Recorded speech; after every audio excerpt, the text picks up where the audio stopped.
आङकाजी शेर्पा जसले उनीहरूलाई उक्साउनको लागि प्रहरी हिरासत काठमाडौँको लैनचौरको प्रहरी भिर्त पुगेर उनले 5,000 रुपियाँ नगद र परिआए अरू रकम उठाएर दिन्छु भन्ने जुन अभिव्यक्ति दिए, गलत कार्यलाई उक्साउने काम गरे, कसैले गर्न नसकेको काम गरिएको छ।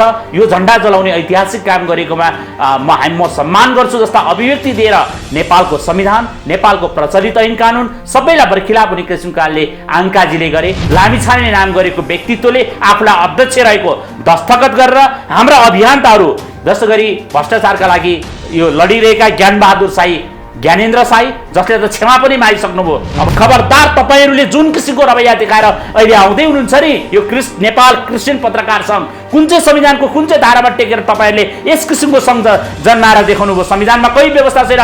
अरूको धर्म परिवर्तन गराउने जुन प्रयास हुँदैछ त्यो हामीसँग प्रमाण छ र यति बोलेर उहाँले जसरी क्षमा माग्नुभयो, तमाम हिन्दूहरूका अरूका आस्थामाथि तपाईँले खेलबाड गर्ने जुन प्रयास गर्नुभयो त्यसले तपाईँलाई भोलि कहाँ पुर्याउँछ त्यो त मलाई भन्नु छैन।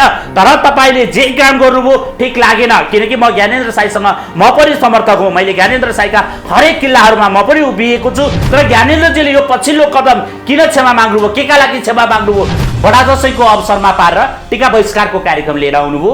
त्यही क्रमलाई चाहिँ गत सालको बडा दशैंमा आउँदा नवलपरासीको कावासोतीमा उहाँले त्यस्तै बहिष्कारको कार्यक्रम गर्दा हाम्रो विश्वयुद्ध युवा सङ्घ अन्तर्राष्ट्रिय समिति र नवलपरासीका साथीहरू उहाँको विश्वजमका भेट भएको थियो।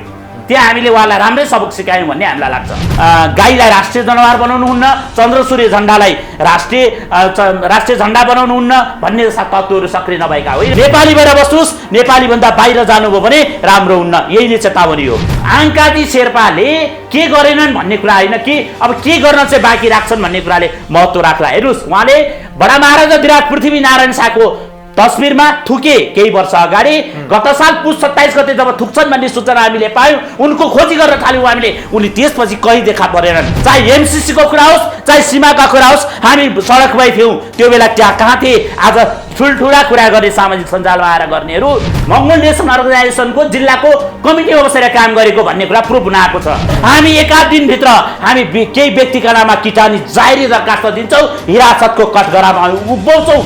कुनै धर्मको पत्रकार सङ्घ हुन्छ? ए बाबा, हामीले भोलि हिन्दू पत्रकार सङ्घ बनाउला, अर्कोले बुद्धिस्ट पत्रकार सङ्घ भन्ला, अर्कोले बोन पत्रकार सङ्घ भन्ला, अर्कोले मुस्लिम पत्रकार सङ्घ भन्ला। त्यसैले संविधान राम्रोसँग पढ्नुहोस्। धार्मिक युद्ध निम्ताउने कोसिस गर्नुभयो भने नि तपाईँहरूको लागि के हुन्छ? हामी युद्धको विश्वास राख्दैनौँ, हामी शान्तिबाटै सबै कुराको प्रक्रिया थाल्छौँ। तर यो भनिरहँदा एउटा गालामा थप्पड हाल्दा अर्को गाला थाप्दैनौँ। हामी जाई कटर नगरे पनि झिकी कटर चाहिँ अवश्य गर्छौँ। पशुपतिनाथको जग्गामा राखेका चर्चको बारेमा हामी अब पूर्जा सहित पूर्जा माग गरेर हामी अदालत जाँदैछौँ। हामी जान्छौँ। अब हामीलाई क्रिस्चियनले चलाइसकेको छ। अब हामीले होस् त एउटा धर्म सहिष्णुता भनेका थियौँ, तर हामीलाई आघात पर्ने काम गर्छन् भने अब ज्ञानबहादुरलाई त नाम कटाउँ, ज्ञानेन्द्र साईलाई त यता राख्नु परेन। युद्ध नै चाहने हो भने हिन्दूको अगाडि केही लाग्छ? हेर्नुहोस् न, तपाईँ हाम्रो घरबाट डाडु र पन्यो लिएर हाम्रा आमा दाजुभाइ दिदीबहिनी सडकमा आयो भने यो मुलुकले ठेक्न सक्दैन। हामी सुतेका छैनौँ, हेरि पो राछौँ त। सुत्ने दिन तिम्रा दिन आउँछ, तिमीहरू होसियार हुनुपर्छ। उहाँ चुनौती दिनुभएको छ, आउनुहोस् हामीलाई कारबाही गरेर देखाउनुहोस्। हामीसँग यथेष्ट प्रमाण छ। हामीले आफ्नो किसिमको कुरा राख्न नपाउने चुनौती दिनुभएको छ।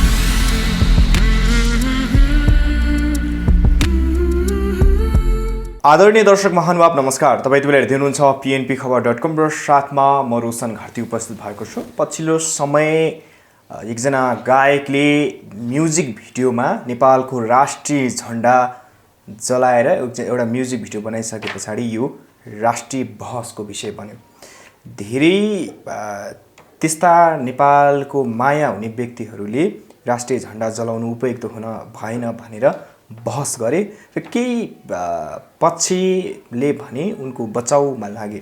पछिल्लो समय एमएनओ लगायतका केही ग्रुपहरूले उनको समर्थन गर्दै आएका छन् र पछिल्लो समय यो विषय चाहिँ क्रिस्चियनहरू र विदेशी ग्रान्ड डिजाइनमा भएको हो भनेर केही अभियन्ताहरूले बोल्दै पनि आएका छन् र यो चाहिँ क्रिस्चियनहरूको मानहानि भयो भनेर गृह मन्त्रालयमा नेपाल क्रिस्चियन पत्रकार सङ्घका अध्यक्ष गिदोन लामिछानेले मुद्दा दायर गरेका छन्।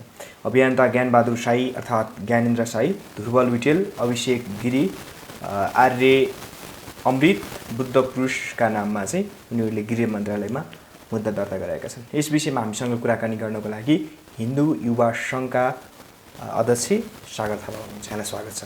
नमस्कार।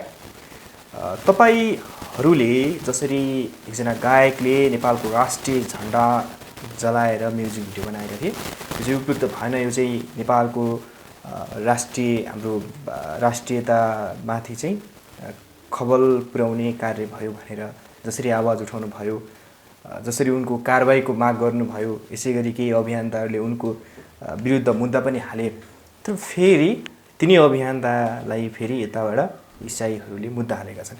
यो विषय चाहिँ कसरी यो भयो, यो मुद्दा हाल्नुपर्ने फेरि यता अभियन्तालाई यो चाहिँ सिर्जना कसरी भयो? धन्यवाद। विशेष गरी यो चाहिँ मकवानपुर जिल्लाको बागमती गाउँपालिका वडा नम्बर 2 मा विष्णु आधारभूत विद्यालयको प्राङ्गणमा एउटा म्युजिक भिडियो सुटिङ गर्ने नाममा जुन किसिमको अराजकता देखाइयो, अपराधिक मनोवृत्तिका साथमा ग्याजेन दोर्जे नाम गरेको विद्यालयको एकदम प्राङ्गण, त्यो अपराधिक मनोवृत्तिका साथ नेपालको राष्ट्रिय झण्डा, नेपालका एकताका प्रतीक रहेका विभिन्न चिजहरू पोस्टरहरू जलाउने काम जुन किसिमको गरियो र सदियौँदेखि जुन कि नेपालको यो हाम्रो सबभन्दा ठुलो महत्त्व विश्वमा एउटा उदाहरण लायकको लागि धार्मिक रूपमा रहेको वा जातीय रूपैको सद्भावना खलबलाउने किसिमले जुन किसिमको रवैया देखायो, अथवा क्षेत्री ब्राह्मण अथवा अरू जात जातिको बिचमा जुन किसिमको एक जातप्रति अर्कोलाई वित्तिष्ट नगुने ढङ्गले जुन गाली गलौज गरिएको जुन किसिमको म्युजिक भिडियो सुटिङ भयो, त्यसको विरुद्धमा हामी लगायत देशभर नै एक किसिमको आवाज उठ्यो, जसका लागि यतिखेर आफूलाई जसरी यहाँनिर क्षेत्री ब्राह्मण भन्दा बाहेक पनि हामी नै हौँ भन्ने जुन आफूलाई परेका थिए, तीहरूमा पनि तपाईँहरूको मिडियाबाट पनि आइसकेको छ। सम्पूर्ण जात जाति र नेपाली नै सबै एक भएर त्यो कार्यको विरोध गर्यौँ। त्यो विरोध गरिरहँदा हामीले सरकारलाई भन्यौँ कारबाही गर।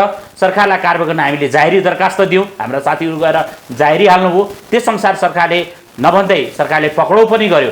अहिले 11 जना अभियुक्तहरू प्रहरी हिरासतमा छन्। उनीहरूलाई राज्य विरुद्धको अपराध अन्तर्गत सरकारले सङ्गठित अपराधकै मुद्दा चलाउने जानकारी हामीलाई प्रहरीले दिएको छ। त्यसैले गर्दा यसपछि अत्तालिएको अवस्था हुन सक्छ। एउटा नेता भन्ने मान्छे, आफूलाई जनता समाजवादी पार्टी नेपालको केन्द्रीय सदस्य बताउने मान्छे आङकाजी शेर्पा, जसले उनीहरूलाई उक्साउनको लागि प्रहरी हिरासत काठमाडौँको लैनचौरको प्रहरी बिर्त पुगेर उनले 5,000 रुपियाँ नगद र परिआए अरू रकम उठाएर दिन्छु भन्ने जुन अभिव्यक्ति दिए, जुन किसिमका गलत कार्यलाई उक्साउने काम गरे, त्यस किसिमले उनले अर्को कुरा के भने भन्दा कसैले गर्न नसकेको काम गरिएको छ। यो झन्डा जलाउने ऐतिहासिक काम गरेकोमा म सम्मान गर्छु जस्ता अभिव्यक्ति दिएर नेपालको संविधान, नेपालको प्रचलित ऐन कानुन सबैलाई बर्खिलाफ हुने किसिमकाले आङकाजीले गरे। त्यसको विरुद्धमा हामीले नेपाल सरकारलाई आङकाजी लगायत यी अभियुक्तहरू जो पक्राउ परेका छन्, झन्डा जलाएका छन्, झन्डा जलाउने अपराधी भए उक्साउनेलाई पनि विभिन्न मुलुकी अपराध संहिताको दफा विभिन्न ऐन कानुन अनुसार निजलाई पनि दण्ड जरिमाना सजाय हुनुपर्छ र उनलाई कानुनी कारबाही हुनुपर्छ भनेर माननीय गृहमन्त्रीलाई हामीले ध्यान आकृष्ट गरेको भोलिपल्टै फेरि क्रिस्चियन यो पत्रकार सङ्घ, मलाई त लाग्छ नेपालको संविधान, नेपालको कानुन कहीँ पनि यो पत्रकार सङ्घ दर्ता हुन सक्दैन, किनकि कुनै जात जाति भाषा भाषी धर्म आदिमा लिएर कुनै पनि दर्ता हुन सक्दैन भनेर संवैधानिक व्यवस्था छ। यो कहाँको कुन चाहिँ पत्रकार सङ्घ आयो? यो अचम्म लाग्दो कुरा छ के। त्यसकारणले गर्दा यो संस्थाको नाम नै कुनै दर्ता नभएको लेटर प्याडमा एउटा गिदोन लामिछाने नाम गरेको व्यक्तित्वले आफूलाई अध्यक्ष रहेको दस्तखत गरेर हाम्रा अभियन्ताहरू, जस्तो गरी भ्रष्टाचारका लागि यो लडिरहेका ज्ञानबहादुर साई, ज्ञानेन्द्र साई, जसले त क्षमा पनि मागिसक्नुभयो, अब उहाँको आफ्नो धरातल कहाँ छ मलाई त्यता जानु छैन। अर्का ध्रुव लुइटे हिन्दू जागरण नेपाल, त्यसै गरी अभिषेक गिरी हुनुहुन्छ हिन्दू युवा संयोजनका संयोजक हुनुहुन्छ, त्यसै गरी आर्य अमृत सगोरा नेपालका साथी हुनुहुन्छ, त्यसै गरी बुद्ध पुरुष लगायतका नाम किटान गरेर प्रेस विज्ञप्ति मार्फत उनीहरूले उजुरी गरेका बाबा कति हास्यपद तर्क। हामी उनीहरूलाई यहीँबाट एउटा तपाईँको सञ्चार माध्यमबाट चेतावनी दिन चाहन्छौँ, खबरदार तपाईँहरूले जुन किसिमको रवैया देखाएर अहिले आउँदै हुनुहुन्छ नि, यो नेपाल क्रिस्चियन पत्रकार सङ्घ कुन चाहिँ संविधानको कुन चाहिँ धारामा टेकेर तपाईँहरूले यस किसिमको सङ्घ जन्माएर देखाउनु भयो? संविधानमा कही व्यवस्था छैन जात जाति धर्म भाषा वा कुनै पनि नाममा लिएर कसैले कुनै किसिमको सङ्गठन अरू किसिमको गतिविधि गर्न पाइन्न। यतिसम्म कि निर्वाचन आयोगमा दर्ता हुने दलले पनि कुनै धर्म वर्ण वा आदि इत्यादि गर्यो भने त्यो निर्वाचन आयोगमा दर्ता हुँदैन। त्यसैले पनि यो कार्य गलत छ। गलत कार्यको ढङ्गबाट यहाँनिर आउनु भएको छ, उहाँ फेस टु फेस आउनुहोस्, हामी पनि उहाँहरूसँग तयार छौँ। अब हामीलाई साँच्चै नै उहाँहरूले यो किसिमको कुरा गर्ने हो भने यहाँ हामीसँग समाज कल्याण परिषद नेपाल सरकारको एउटा अङ्ग छ, त्यसले धेरैवटा प्रमाणले यथेष्ट प्रमाण दिएको छ। हेर्नुहोस्, आइएनजी र एनजीका नाममा आएकाले धर्म परिवर्तन गरेका प्रमाणहरू हामीसँग छन्। त्यसैले धर्म परिवर्तन गर्ने काम यतिखेर आइएनजी र एनजीको नाममा गर्यो भनेर बेरुजी उठेका घटनाहरू हामीसँग यथेष्ट प्रमाण छन्। त्यसैले पनि यी कार्यहरू गरेर आफ्नो अपराध लुकाउनको लागि नियोजित रूपमा आउनुभएको भए खबरदार। हामीले भनेका छौँ, हिन्दूलाई कमजोर नसम्झनुहोस्। हामीले फेरि पनि एकपटक यहाँलाई आग्रह गर्न चाहन्छौँ, तपाईँहरू सचिनुहोस्। तपाईँ आफ्नो मान मर्दानमा बस्नुहोस्। हामीले तपाईँलाई अपमान गर्न मिल्दैन। तपाईँ धर्म मान्नुहोस्, तपाईँको धर्मप्रति पनि हाम्रो अपमान होइन। तर तपाईँको धर्म मानिरहँदा अरूको धर्म परिवर्तन गराउने जुन प्रयास हुँदैछ त्यो हामीसँग प्रमाण छ। र यतिखेर तपाईँलाई प्रमाणको रूपमा भन्नुपर्दाखेरि केही समय अगाडिको मात्र घटना हो। मरेको मान्छेलाई जिउँदो पारिदिन्छु भनेर घरभित्र गनाउने लास बनाइसकेको घटना पनि हामीसँग छ। त्यो पनि पारदैरीबाट घटेको घटना हो। त्यसको केही समय अगाडि मात्र अर्को घटना पनि भयो। कोरोना हटाइदिन्छु भनेर सकालाका बुम बुम बुम बुम बुम भनेर के हामीले भनेका थियौँ? तपाईँकै पादरीले भनेको। त्यति भन्दा तपाईँको लागि आक्षेप लाग्छ भने त्यस्ता हामीसँग सही उदाहरण छन्। अनि हिन्दूका मठ मन्दिरमा छिरेर दिशा गर्ने, पिसाब गर्ने अनि ती कार्यहरू गर्नेलाई के हामीले अब चुप लागेर बस्छौँ? हामीले धार्मिक सहिष्णुताको लागि भनेर हो सामान्य रूपमा उनले अपराध गरे स्वीकारौँ भने, तर आज कमजोरी ठान्छौ भने खबरदार। तिमी इसाईका साथीहरू, तिमीहरू आफ्नो मनमर्दनमा बस्दैनौ भने हामीलाई बसाउन आउँछ। ओके, जसरी ज्ञानेन्द्र साईले यो चाहिँ तपाईँहरू लगायतका धेरै व्यक्तिहरूले चाहिँ यो चाहिँ अन्य व्यक्तिहरूको पनि ग्रान्ड डिजाइनमा भएको हो, उनी गायक एक्लैले गर्न सक्दैनन् यस्तो कार्य भनेर भन्नुभएको थियो। ज्ञानेन्द्र साईले त किटान गरेरै भन्नुभयो, यो इसाईहरूको इसाईकरण गर्नको लागि उनीहरूको ग्रान्ड डिजाइनमा भएको भनेर भन्नुभयो। त्यस लगत्तै केही इसाईका व्यक्तिहरूले ज्ञानेन्द्र साईको खुलेरै आलोचना गरे, विरोध गरे, अहिले मुद्दा पनि दर्ता गरे र यता ज्ञानेन्द्र साईले पनि माफी मागे। भने पछाडि ज्ञानेन्द्र साईले माफी माग्नुपर्ने कारण चाहिँ के थियो? उनले भनिसकेका थिए यो चाहिँ इसाईकरण हो भनेर, अनि पहिला चाहिँ म इसाईकरण हो भनेर भन्ने पछि चाहिँ उनले माफी माग्नुपर्ने स्थिति कसरी सिर्जना भयो जस्तो तपाईँलाई लाग्छ? है, ज्ञानेन्द्रजीले यो कुरा बुझ्नुपर्ने हो। यदि उहाँले हचुवामा भर्नुभएको थियो भने उहाँको लागि त्रुटि हुन्छ। किनभने आज नेपाली जनताको युवाहरूको एउटा ढुकढुकीको एउटा मुटुको ठाउँमा बस्न खोज्दै हुनुहुने ज्ञानबहादुर साई, ज्ञानेन्द्र साईजी, तपाईँले जुन किसिमको हल्का उहाँले बुझ्नु भएको थिएन, नबोल्दा हुन्थ्यो बरु। यदि बोलेर उहाँले जसरी क्षमा माग्नुभयो, तमाम हिन्दूहरूका अरूका आस्थामाथि तपाईँले खेलबाड गर्ने जुन प्रयास गर्नुभयो त्यसले तपाईँलाई भोलि कहाँ पुर्याउँछ त्यो त मलाई भन्नु छैन। तर तपाईँले जे काम गर्नुभयो ठिक लागेन। किनकि म ज्ञानेन्द्र साईसँग म पनि समर्थक हुँ। मैले ज्ञानेन्द्र साईका हरेक किल्लाहरूमा म पनि उभिएको छु। तर ज्ञानेन्द्रजीले यो पछिल्लो कदम किन क्षमा माग्नुभयो, केका लागि क्षमा माग्नुभयो, उहाँले त्यसको धरातली अवस्था किन बुझ्नु भएन? हामीसँग समाज कल्याण परिषदले यो आइएनजी र एनजीको नाममा धर्म परिवर्तन सम्बन्धी विभिन्न बेरुजुका कुराहरू थिए, ती कुराहरू हामी उहाँलाई प्रमाणको रूपमा दिन सक्थ्यौँ। तर उहाँले त्यो कुरा बुझ्दै नबुझिकन एकाएक रूपमा क्षमा माग्नु भनेको ज्ञानेन्द्रजीको आफ्नो धरातल अब भने बुझ्नुपर्ने दिन आउन सक्छ। त्यसैले योभन्दा बढी मैले ज्ञानजीलाई अरू केही भन्नु छैन। ओके, जसरी पछिल्लो समय डाक्टर गोपाल गुरुङको विचारलाई लिएर राजनीति गर्न खोजिरहेछ, नेपालको 80% चाहिँ टोटल जनसङ्ख्याको 80% चाहिँ जनसङ्ख्याहरू चाहिँ जनजाति छन् भनेर जसरी यामानु नेसनल मङ्गोल अर्गनाइजेसनले जसरी कुरा उठाइरहेको छ, उनीहरू चाहिँ हामी हिन्दू धर्म मान्दैनौँ, यो जुन राष्ट्रिय झन्डा छ यो चाहिँ हिन्दूहरूको मात्रै झन्डा हो भनेर भनिरहेछन्। यता डाक्टर गोपाल गुरुङ चाहिँ हामीले हिजो मात्रै डाक्टर चन्द्रकुमार शर्मासँग कुराकानी गर्ने बेलामा उहाँले भन्नुभएको थियो, उनले मलाई भेट्न चाहेका थिए तर म उनलाई भेटिनँ किनकि उनी एक क्रिस्चियनको पादरी थिए र उनी नेपाल भूमिमा होइन भारत भूमिमा जन्मेका एक विदेशी हुन्। अनि उनी नेपालमा आएर जातीयताको आधारमा राजनीति गर्न खोजेकोले मलाई त्यस्तो मान्छे मन परेन अनि मलाई भेटिन भनेर भन्नुभयो। यो चाहिँ क्रिस्चियनहरूसँग यो कुरा चाहिँ कतिको लिङ्क हुन्छ, कसरी चाहिँ यो कुराहरू भइरहेछ? होइन, एउटा कुरा के भन्दाखेरि यतिखेर मङ्गोल नेसन अर्गनाइजेसन भन्ने एउटा संस्था जसका विगतका केही वर्ष यता विभिन्न गतिविधिहरूसँग हामी पनि नजिकबाट निगरानीमा छौँ। किनकि हामीले देखिरहेका छौँ पूर्वका केही ठाउँहरूमा बडा दशैंको अवसरमा पारेर टीका बहिष्कारको कार्यक्रम लिएर आउनुभयो। त्यही क्रमलाई चाहिँ गत सालको बडा दशैंमा आउँदा नवलपरासीको कावासोतीमा उहाँले त्यस्तै बहिष्कारको कार्यक्रम गर्दा हाम्रो विश्व युद्ध युवा सङ्घ अन्तर्राष्ट्रिय समिति र नवलपरासीका साथीहरू उहाँको विश्वजमका भेट भएको थियो। त्यहाँ हामीले उहाँलाई राम्रै सबक सिकायौँ भन्ने हामीलाई लाग्छ। त्यसकारणले गर्दा हामी के भन्छौँ भने यस किसिमका गतिविधि उनले गर्दै आएका हुन्। जसरी उनले पर्चा छर्ने विभिन्न गतिविधि गर्ने, विभिन्न धर्मगुरुका नाम किटानी गर्ने, यो हामीले होइन भन्ने जस्ता गतिविधि पनि विगतमा देखिएको सुनिएको। जस्तो अघि तपाईँले भन्नुभयो डाक्टर चन्द्रजीको जुन कुरा छ गुरु महाराजको, जस्तो कुरा आएको छ, निश्चित रूपमा उहाँका गतिविधिहरूमाथि मैले भने यतिखेर इसाई मुसाई मैले कसैको नाम लिएर भन्नुपर्दा यो बेधर्मीहरूको इसारामा नेपालको राष्ट्रिय झण्डा जल्दाखेरि, नेपालको सनातनको इतिहास जल्दाखेरि एउटा चन्द्र सूर्य भन्ने बित्तिकै हामीले हिजोदेखि लिच्छवी कालदेखि हाम्रो झण्डाको आफ्नै महत्त्व छ, त्रिकोणात्मक झण्डा छ।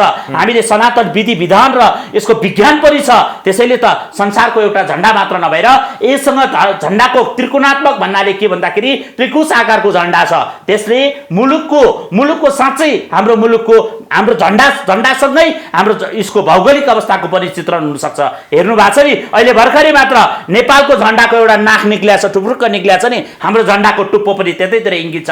त्यसैले वैदिक थियो, वैदिक सनातन झण्डा थियो। त्यो वैदिक सनातन झण्डा नै आजको नेपालको राष्ट्रिय झण्डा हो। हुन त हेर्नुहोस्, यो 62-63 को जनआन्दोलन पछाडि केही अवांछित तत्त्वहरू, विशेष गरी यहाँ गाईलाई राष्ट्रिय जनावर बनाउनुहुन्न, चन्द्र सूर्य झण्डालाई राष्ट्रिय झण्डा बनाउनुहुन्न भन्ने जस्ता तत्त्वहरू सक्रिय नभएका होइन। अहिले नेकपाका अध्यक्ष पुष्पकमल दाहाल प्रचण्डले पनि 2062-63 को जनआन्दोलनपछि यो झण्डा चाहिँ पुरानो भयो, अब परिवर्तन गर्नुपर्छ भनेर त एक भाषणमा बोलेका पनि थिए। होइन, उनले त धेरै कुरा बोलेका कुरा पुरा गर्न सक्ने भए भए तपाईँ अहिले म जहाँ बसिरहेको छु, जुन ठाउँमा छु, यो बागमती प्रदेश भन्दा त उनले नेवा राज्य भनिदिएका थिए नि त। अनि अलिकति काभ्रेतिर गएपछि तामसालिङ भने, अलिकति परेको चाहिँ मिथिलाञ्चल भने, अलिकति परेको चाहिँ लिम्बुवान भने, अलिकति परेको चाहिँ मगरात भने, यिनले त कति बनाइदिए के। त्यसैले यिनले जात लिएर हिजो मूर्ख बनाएर निहत्या नेपाली 17,000 जनताको जुन हत्याको जुन थियो, जनयुद्धका नाममा नेपाली जनताको जुन भएको थियो, आज शान्ति तथा सत्य निर्माण आयोग छ, तथापि त्यो आयोग पनि निकममा भइरहेको छ। हुन त यहाँ सब धेरै कुरा पुगेको छ, अन्तर्राष्ट्रिय अदालतको प्रसङ्गहरू पनि आएका छन्। त्यसैले पनि यो कुरालाई के हो भने पुष्पकमल दाहाल प्रचण्डले के भन्नुभयो भन्नुभयो, उहाँले आफ्नो राजनीतिक स्वार्थको लागि सबैलाई उचाल्नुभयो। उहाँ त्यो मानेमा सफल हुनुभयो होला, तर उहाँका पछिल्ला कदमहरू उहाँलाई आफैलाई घातक सिद्ध भएको छ। तपाईँ हेर्नुहोस्, नेपालमा राष्ट्रपतिको मामिला आयो, नेपालमा प्रधान सेनापतिको कुरा आयो, नेपालमा पशुपतिको कुरा आयो। उहाँलाई पति जब छुनुहुन्छ नि, उहाँको हकीकत के हुन्छ भन्ने कुरा उहाँले बुझ्नु भएको छ। त्यसैले पनि यो पुष्पकमल दाहाल प्रचण्डको विषयलाई लिएर तपाईँ अहिले यसको कुनै तर्क छैन। उहाँले त जाति सबै जातहरू, मलाई त डर लागिरहेको थियो। हाम्रो घरमा तपाईँ आज के छ, जातमा कुनै विषय नै छैन। आज क्षेत्रीका छोरीबेटी, अरू कुनै सम्पूर्ण जनजाति सबै दलितहरूमा पनि गएका छन्। उनीहरूका छोराछोरीहरू, सबैका घर छोरीहरू, सबैका भान्साहरूमा छन्। डाडु पन्ने उठ्ने खाना पस्किँदा डाडुले ठटाउने अवस्था सृजना गराउने काम हिजो जनयुद्धको नाममा पुष्पकमल जस्ता पात्रहरू गरे। त्यसैको उपजको रूपमा अहिले यो आएको, यो मङ्गलेश्वर अर्गनाइजेसन नाममा आएको एउटा गुट हो। यसको कुनै छैन। 80% वा 80% राष्ट्रिय जनगणना 2068, अब आउँदैछ नि त 78 को जनगणना, हेरौँ न कति प्रतिशत रहेछ भने। अब त्यो जनगणनाको हेर्नुभयो भने त यतिखेर 1% पनि नभएको जनसङ्ख्याका आधारमा, तर हामी 1% पनि सम्मान गर्छौँ, किनकि नेपाली हुनुहुन्छ। नेपाली भएर बस्नुहोस्, नेपाली भन्दा बाहिर जानुभयो भने राम्रो हुन्न। यही नै चेतावनी हो। त्यसो त अघि तपाईँ आफैले पनि भन्नुभयो, जसरी अङ्गाजी शेर्पाले हाम्रै PNB-खबर.com को अन्तर्वार्तामा भनेका छन्, नेपालको राष्ट्रिय जनावर गाई चाहिँ परिवर्तन गर्नुपर्छ, गाईलाई चाहिँ नेपालको राष्ट्रिय जनावर मान्नु हुँदैन भनेर भनेका छन्। त्योभन्दा अगाडि पनि ती जनता पार्टीका वरिष्ठ नेता एवं पूर्व प्रधानमन्त्री बाबुराम भट्टराईले पनि थारूवान राज्य चाहिन्छ भनेर जातिको युद्ध गराउन खोजेका थिए। भने पछाडि नेपालका राजनीतिज्ञहरूले अहिले जातीयताको आधारमा जसरी झण्डा जलाइयो, उनले पनि भनेका छन्, म आफैले एक्लैले यो राष्ट्रिय झण्डा जलाएको हुँ, यो झण्डा चाहिँ जलाउनु पर्ने थियो, खास यो झण्डा चाहिँ मैले राष्ट्रिय इस्यु बनोस् भनेर मैले जलाएको हुँ भनेर एक अन्तर्वार्तामा उनले बोलेका छन् हिरासतमा जानुभन्दा पहिला। भनिसके पछाडि यसले जातीय द्वन्द्वलाई चाहिँ कतै न कतैबाट हुनुपर्छ, यो राष्ट्रमा चाहिँ जातीय द्वन्द्व गराइनुपर्छ भनेर कतै न कतैबाट यी नेताहरू यता केही व्यक्तिहरूलाई त्यही अनुसारको ट्युसन पढाइयो अनि त्यही अनुसार चाहिँ कार्य गर्न खोजेको हो। होइन, हेर्नुहोस्, यो घटनाक्रमले त्यतितिर सङ्केत गर्दैछ। जस्तो अहिले घटनाक्रममा हेर्नुहोस्, सोझा साझा जनताहरू के एउटा सांसद निर्वाचित भएर आएको व्यक्ति, यी जसले आफूलाई जातीय नारा दिइरहेका मान्छेको उक्साउटमा लाग्दा आज सांसद भइसकेर आएर पनि जेलमा बस्नु परेको छ। हेर्नुहोस्, त्योभन्दा ठुलो हत्याकाण्ड गर्नेहरू आज उन्मुक्ति पाइरहेका छन्। तर आफूलाई सांसद निर्वाचित भएर आएको मान्छे एउटा सोझो जाति थारूको छोरा भएर जेल बस्नु परेको छ। अब अलिकति कुरा उठ्ने बित्तिकै उसलाई ल्याएर शपथ खुवाइयो, फेरि जेलले लगेर राखियो क्या। अब यतिसम्म गरियो, यहाँनिर धेरै अपराध गर्नेहरू, धेरै अपराधीहरू, त्यसका मतियारहरू, त्यसका योजनाकारहरू खुल्लम खुल्ला हिँडिरहेका छन्। तपाईँले पनि यो कुरा इङ्गित गर्नुभयो। जहाँसम्म तपाईँले भन्नुभयो, हेर्नुहोस् अब जहाँ आङ्काजी शेर्पा आङ्काजी शेर्पाले के गरेनन् भन्ने कुरा होइन कि अब के गर्न चाहिँ बाँकी राख्छन् भन्ने कुराले महत्त्व राख्ला। हेर्नुहोस्, उहाँले बडा महाराजा विराट पृथ्वीनारायण शाहको तस्बिरमा थुके केही वर्ष अगाडि।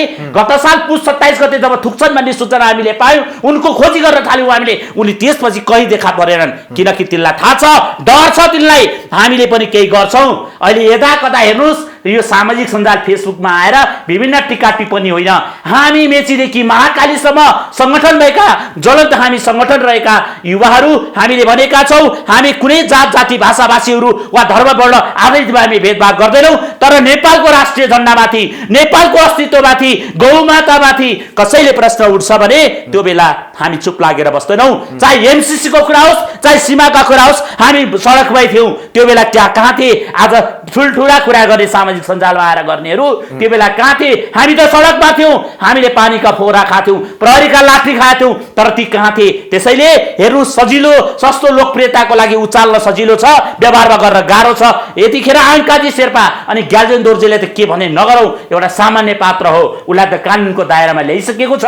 सम्मानित अदालतले अहिले मुद्दा चलिरहेको हुनाले थप कारबाही के हुन्छ अदालतकै निर्णयको प्रतीक्षा गरौँ। यसबारेमा मलाई केही टिप्पणी गर्नु छैन। शेर्पाले जसरी भनेका छन्, त्यो गायकले यो राष्ट्रिय झन्डा चाहिँ म आफै स्वयंले जलाएको हुँ, यसमा कसैको पनि हात छैन, यो चाहिँ राष्ट्रिय इस्यु बनोस् भन्नको लागि मैले जलाएको भनेर जसरी भनेका छन् नि, धेरैले त्यो ग्रान्ड डिजाइन हो भनेर भन्नुभएको छ। तपाईँहरू पनि यो खास के हो, उनी आफैले त्यो राष्ट्रिय झन्डा जलाएका हुन् जस्तो लाग्छ कि तपाईँलाई यो ग्रान्ड डिजाइन नै हो भन्ने? होइन, एउटा कुरा के भने, ग्याल्जेन दोर्जेले राष्ट्रिय झन्डा जलाइरहँदा एउटा म्युजिक भिडियोको लागि गरिएको अवस्था छैन त्यहाँनिर, किनभने ऊ हिजो मङ्गोल नेसन अर्गनाइजेसनको जिल्लाको कमिटीमा बसेर काम गरेको भन्ने कुरा प्रुफ हुन आएको छ। त्यसैले यो नियोजित रूपमा प्लान हुन सक्छ। त्यो अनुसन्धानको विषय अहिले प्रहरी अनुसन्धान भएको हुनाले थप कुरो प्रहरी अनुसन्धानबाट खुल्ला। हामीले निष्पक्ष अनुसन्धान हुनुपर्छ, कानुनको दायराको मात्राबाट कारवाही हुनुपर्छ। उनले सञ्चार माध्यममा आएर नै भनेका छन् कि यो राष्ट्रिय झन्डा चाहिँ म स्वयंले जलाएको हुँ, तर यो राष्ट्रिय इस्यु बनोस् भनेर मैले जलाएको भनेर भनेका छन्। यो अभिनयको लागि अथवा यो जसरी बाहिर भनिरहेछन् उनलाई माफी दिनुपर्छ, यो अभिनयको लागि मात्रै हो, सुटिङको लागि भइहाल्छ भनेर जसरी भनेका छन्। तर उनले सञ्चार माध्यममा आएर खुलमखुला भनेका छन् कि यो राष्ट्रिय इस्यु बनोस् भन्नको लागि मैले यो झन्डा जलाएको हुँ। होइन, उनलाई बोलाउन लगाइन्छ क्या, यहाँ बोलाउन लगाएको। अब यतिखेर त एउटा पात्र त देखा परिसक्यो नि आङ्काजी, उनले त आफ्नो कुरा राखिसके। होइन, मङ्गोल नेसनल अर्गनाइजेसनका धेरै व्यक्तिहरूले चाहिँ उनको बचाउको पक्षमा होइन, व्यक्ति आयो, तर यतिखेर सङ्गठन चाहिँ हामी होइन है भनिरहेको अवस्था। त्यसैले मैले सङ्गठनप्रति आक्षेप लगाइनँ। यतिखेर सङ्गठनले चाहिँ हाम्रो संलग्नता छैन, त्यो भाइले गरे होला आदि इत्यादि कुरा सामाजिक सञ्जालबाट देखिरहेको छु। तर अब प्रहरी अनुसन्धान छ, प्रहरी गम्भीर छौँ भन्नुभएको छ। काठमाडौँ प्रहरी परिसरका प्रमुखज्यूले पनि भन्नुभएको छ हामी गम्भीर छौँ भन्नुभएको छ। हेर्नुहोस्, अर्को कुरा यहाँलाई अवगत गरौँ, हामी एकाध दिनभित्र हामी केही व्यक्तिका नाममा किटानी जाहेरी दरखास्त दिन्छौँ, हिरासतको कठघरामा उभ्याउँछौँ। यो हामीले तपाईँहरूको सञ्चार माध्यमबाट अठोट गरेका छौँ। हामी कानुनको दायराको नजरमा, कानुनको नजरमा नेपालको संविधान, नेपालको कानुनमाथि बर्खिलाप हुने गर्ने अनि हाम्रो सदैवदेखिको धार्मिक संस्था भत्काउन खोज्दै, नेपाली सार्वभौमसत्तामाथि आघात पुर्याउन खोज्दै अनि हाम्रो पहिचानसँग गाँसेको विषयमाथि आघात पुर्याउने क्रमलाई अब कानुनको कठघरा उभ्याउने मतियारलाई पनि छोड्दैनौँ। हामी मतियारका नाममा किटानी जाहेरी लिएर जाँदैछौँ, प्रमाण सङ्कलनको क्रममा छौँ, केही प्रमाण जुटिसकेको छ।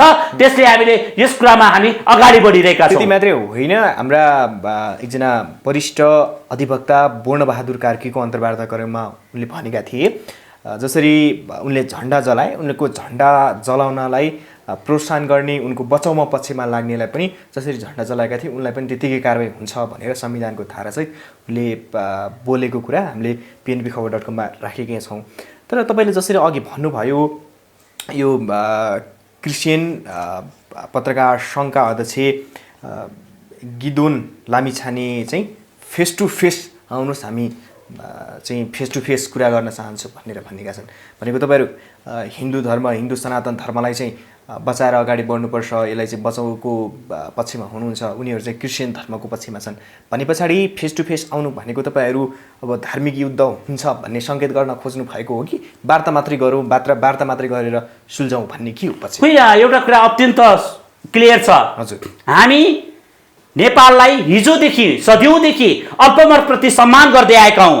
हामी यतिखेर आजको यो जनसङ्ख्याको आधारमा टेकेर भन्दा झन्डै 91% हिन्दूहरू छौँ, तर पनि हामी अल्पसङ्ख्यक, चाहे इसाई हुन्, चाहे मुसाई हुन्, चाहे अरू कुनै धर्मावलम्बीहरू हुन्, तिनीहरूप्रति हाम्रो सम्मान छ।